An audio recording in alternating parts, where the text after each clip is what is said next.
ગુજરાતનો home minister કાયમ સવર્ણ જ બને એવું કેમ?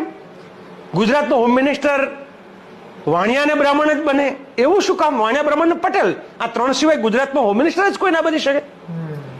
એનું તમે ફળ જુઓ શું મળે છે. ગુજરાતના ઓબીસી ને એસસી એસટી સમજવાની જરૂર છે, માઇનોરિટી સમજવાની જરૂર છે.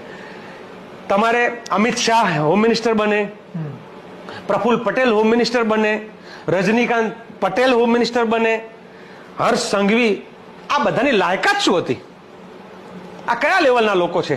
એના કરતા હું તમને અનેક લોકો બતાવું જેની હું માનું કે કદાચ આમાં કેમ કે ભાઈ તમારે ચૂંટાઈને આવવું પડે, ચૂંટણી આવશે ત્યારે ચૂંટાઈને આવશું. મારી સામે આ જે 3-4 મેં મિનિસ્ટરોનું નામ બોલ્યા ને, એક વખત એને બેસાડે અને ગુજરાતના અને ભારતના મુદ્દાઓની ચર્ચા કરીએ, સંવિધાનની ચર્ચા કરીએ, એ લોકોને કશું જ ખબર નથી, એને સંવિધાનને કઈ લેવા દેવા જ નથી.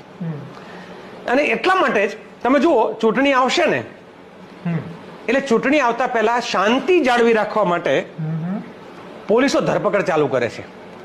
આ શાંતિ માટે જે પોલીસો ધરપકડ કરે છે એમાં આ 4 સવર્ણોમાંથી તો કોઈ નથી હોતું.